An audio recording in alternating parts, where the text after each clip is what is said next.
Why is it that most of us underestimate the power of compound interest? I mean, this is something that is taught to us in high school mathematics, yet a lot of adults have a hard time understanding how it really works. I'm going to show you a few reasons for this, and by the end of this video, I will share with you a few tips to help you overcome this issue.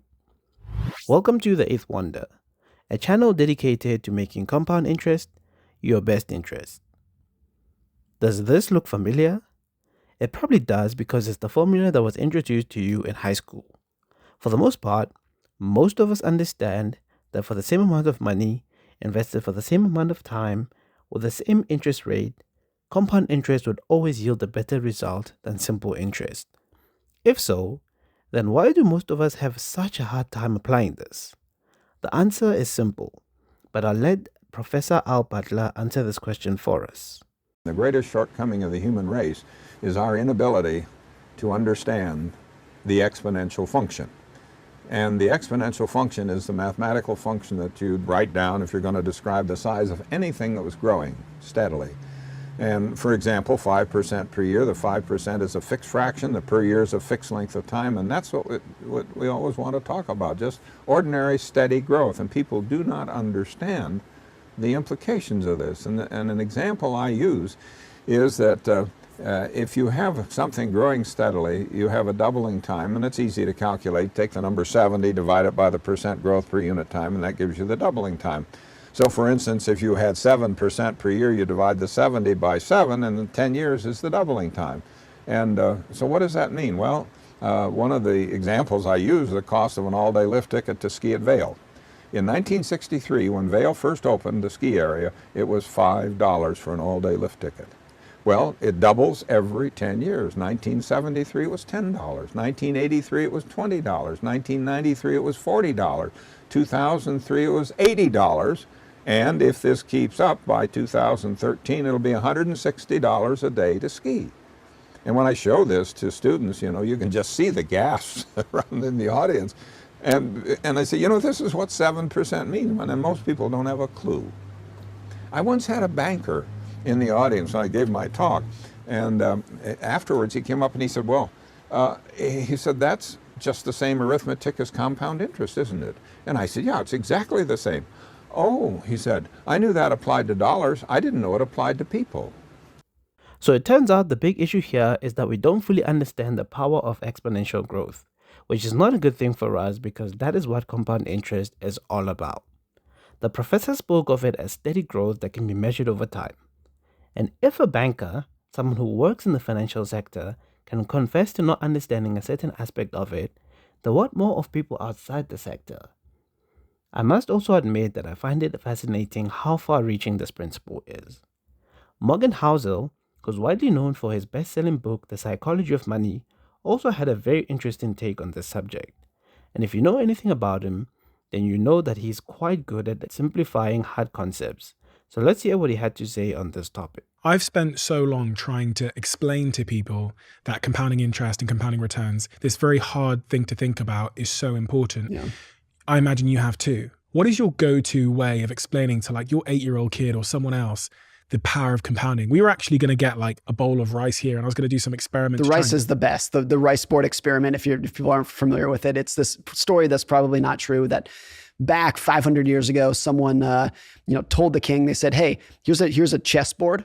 I'm going to put 1 grain of rice on the first square, 2 on the second square, 4 on the third, and then let's do that. And by the end of the chessboard, it's like more rice than exists in the entire world. Because if you double something again and again and again, it's just completely counterintuitive how big it can grow.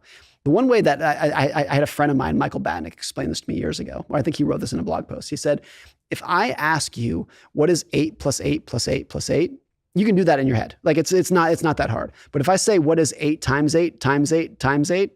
Forget about it. Even if you are really mathematically inclined, there's no way you can, very few people could figure that out in their head. So our minds are just not good at exponential thinking. That's just not, it's just not something that we're really geared towards doing. Like 8 plus 8 plus 8, it's like so simple. Linear thinking, so simple. Exponential thinking, not intuitive in the slightest. And because it's not intuitive, it's so common to underestimate what investing is capable of doing to your wealth, because it's so counterintuitive that 99% of Warren Buffett's net worth came after he was 60 years old. Not intuitive at all. And so since exponential thinking is not intuitive, we go through life underestimating what's going to happen to us in good things and bad things. So it all boils down to linear versus exponential thinking. It is much easier to compute addition than it is to compute multiplication in our heads. With linear growth, $10,000 invested for a period of 10 years with an interest rate of 7% would yield a return of $7,000, bringing your total to $17,000. The interest would only be calculated on the initial $10,000 each time, which would yield $700 each year for 10 years. This is very straightforward and can be represented by a straight line graph. Exponential growth, on the other hand, means that $10,000 invested for 10 years, compounded at a rate of 7% per annum, will return you $9,671.51, bringing your total to $19,671.51. In this case, the interest in year 1 would be $700, and by year 10, it would be $1,286,000.92. This is due to the fact that the interest will be calculated on the total amount available each year, which would be the initial $10,000 in year 1, and then the $10,000 plus all the interest gained in year 1 would be used to calculate the interest for year 2, and so forth. It is a cumulative thing. With this kind of growth, the graph would be a curve that turns upward over time until it becomes like the letter J, or as some may call it, a hockey stick curve. Now, with all these explanations, there's still another important element that causes us not to understand compound interest. That is time. There's a quote that is attributed to Bill Gates that goes as follows: "Most people overestimate what they can do in 1 year and underestimate what they can do in 10 years. What this simply means is that we don't really have a good grasp on time and what it can do for us, which is quite funny for a species that does so much to measure time. I mean, we measure it in seconds, minutes, hours, days, weeks, months, and years through clocks, watches, and calendars. But somehow, our perception of it is still warped. Here's the proof. Try thinking of 5 or 10 years ago. Chances are you still have a good recollection of things that were going on at the time, and it still feels like yesterday. Now try thinking forward 5 or 10 years to come. Not so clear, is it? It probably seems like a long time from now, and there's probably a lot of uncertainty because it's in the future. The point I'm trying to drive home here is that the future always seems like some distant thing, when in reality it actually isn't. Because we see the future as a distant thing, the idea of compounding growth over time just doesn't make sense to us. And because it doesn't, we tend to delay it thinking that we still have time, which is one of the biggest lies we tend to tell ourselves. Time is a critical part of the compounding equation. Remember how Professor Bartlett talked about steady growth over time? He also talked about an important rule for calculating the amount of time it takes to double a number given a certain rate of return. He used 70, though 72 would get you much closer to the actual number. This just highlights the importance of the time factor in compounding. Let's hear what the professor had to say on this matter. If you have bacteria and they grow by doubling, and one bacterium divides to become 2, the 2 divided to become 4, and the 4 become 8, 16, so on. Now that's steady growth, just ordinary growth. And if they double in number every minute, and if you have just one bacterium in a bottle, an empty bottle at 11 in the morning, and then if you observe that the bottle's full at 12 noon, then you've got a case of steady growth in a finite environment. And at what time was the bottle half full? So you'll get answers like 11:30. No, this is steady growth. It doubles in number every minute. It'll be half full at 1 minute before 12. And the second question, if you were an average bacterium in that bottle, at what time would you first realize that you were running out of space? At 12 noon, the bottle's full. 1 minute before it's half full. 2 minutes before it's a quarter full, then an eighth and a 16th. Let me ask you, at 5 minutes before 12, when the bottle's only 3% full and is 97% open space, just yearning for development, how many of you would realize that there was a problem? So what we can learn from here is that when it comes to compound interest, growth accelerates over time. Each time the value doubles, it does so much quicker than it did the last time. Steady growth does not mean the same amount of growth each time for a certain measure of time. This is why the bacteria in the example doubled at its quickest rate during the very last minute of the experiment. It is for the same reason that, as Morgan Housel mentioned, 99% of Warren Buffett's wealth came after the age of 60.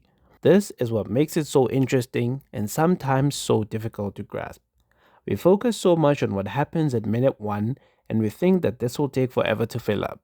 But by minute 60 is where the magic kicks into full gear and when you get to see the real power of compound interest. This then means that the longer you wait before you start, the bigger your input will have to be in order to get to the same output as you would have had you started earlier. Meaning that if you wanted to get a full bottle in 45 minutes instead of 60, you'd have to start with more bacteria in the bottle. A good example of this is getting to $1 million. For the purpose of this scenario, let's assume an interest rate of 7%. With that, you would have to invest a minimum of $850 every month for a period of 30 years. This would bring you to a total of $1,006,125.55. Of this amount, your contributions would make up about 30%, meaning that 70% of the money you would have come from compound interest doing its magic. If, however, you decided for whatever reason to delay and only start investing 5 years later, the same amount of $850 would only get you to $673,962.23, which misses the target by a significant amount. To reach the target in 25 years, you'd have to invest $1,300 every month, which would get you to a value of $1,030,765.77.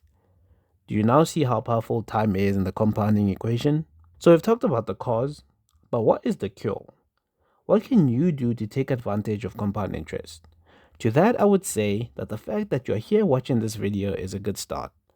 You can't solve a problem if you don't see it for what it is, right? The second thing would be to evaluate your finances and start setting goals to invest. Use a compound interest calculator to see how much you can potentially make depending on how much you can put in. I will leave the link to the compound interest calculator that I use for this video in the description. The most important step is to start investing. A lot of the time we get stuck in the research phase. We think that we need to understand everything there is to understand before taking action. But this is just not true. You learn so much more from taking action and experiencing it for yourself than you will sitting on the sidelines wanting to learn everything there is to learn first. It's important to know what it feels like to invest.